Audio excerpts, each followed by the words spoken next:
Hello again, hola, and thank you for finding me here at my YouTube channel, Benidorm and Beyond. I produce positive, fun and informative vlogs about this resort where I have lived for well over 20 years, so please come along and join me on my daily adventures and subscribe to the channel so you never miss out on any of my brand new content. Today's vlog brings you a full roundup of information from recent news articles from the last couple of weeks about the same subject, which cover the controversial theory that the Spanish residents of Benidorm are robbing all the best places on Benidorm's beachfront by stealth in the early hours of the morning. The various stories doing the rounds imply that Brits are unable to get the best spots on our gorgeous golden beaches once they have finished their breakfast and have headed down to the sands to spend their day at the beach, due to locals nipping down and grabbing all the best locations before the sun is even up. These articles, which have been gaining momentum daily, have now developed into somewhat of a mini international war, as the Benidorm City Council have now seen fit to react and deny there is a problem, and are consequently fighting back and attacking the British press, as are the Spanish media too. The British tabloids always seem to revel in painting Benidorm in a bad light, mostly unfairly I would say. However, this time it is a bit justified, as many pictures and videos can be found online showing national residents and national holidaymakers alike taking their sunbeds and parasols down to the beach as soon as the council beach workers have finished their nightly work shifts at around 6 a.m. Photos are then taken later on in the morning, portraying a completely empty beachfront full of unoccupied sun lounges and umbrellas as if the resort is empty, whereas the real truth is that the beach furniture has actually been strategically placed right on the shoreline, ready to be occupied later on when the owners of the items feel like it and totally at their own leisure.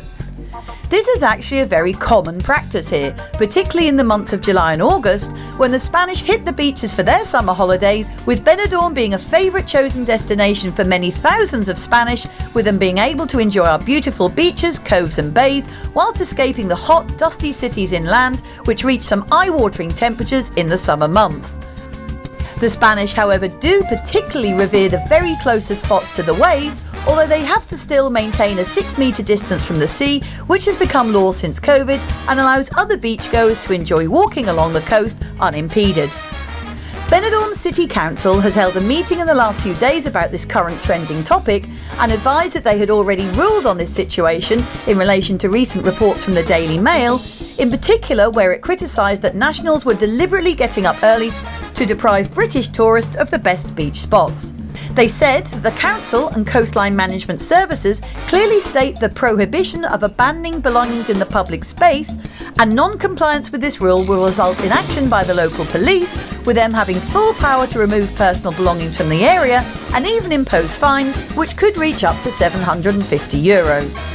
However, it's fair to say that these sanctions are not common, and the authorities appeal for people to act responsibly and with common sense and thought for others. Penalties are usually only applied when people insist on repeating this unsociable behaviour time and time again, but this is fairly rare, the council clarified, with a spokesman for the local police adding, "We try to avoid sanctions through dialogue as these incidents are minimal and do not represent any real problem." The town hall went on to say that the British tabloids magnify everything and that they have published images taken out of context based on a false premise, which is partly true, although of course the root problem still remains. Benidorm Council do, however, admit that none of the resort's beaches are free from this controversial practice of placing sunbeds along the very front line, which resembles the first row of a cinema or theatre. However, they do take umbrage against some of the British press's more potent headlines, such as "And you thought the Germans were bad?", Benidorm beach hoggers, and umbrella wars, with one man in particular being given the dubious title of King of the Sunbed Hoggers. I hope that you've enjoyed today's latest news update about our beloved resort with me, and if you did, please join me again for more of my local updates and news bulletins, detailed street and beachfront walks, as well as reviews on Benidorm's most popular hotels, cafes, bars and new businesses. Thanks so much for watching as always, and hopefully I'll see you again next time. Muchas gracias, catch you soon, and bye for now. I'm off to the beach. Cheers!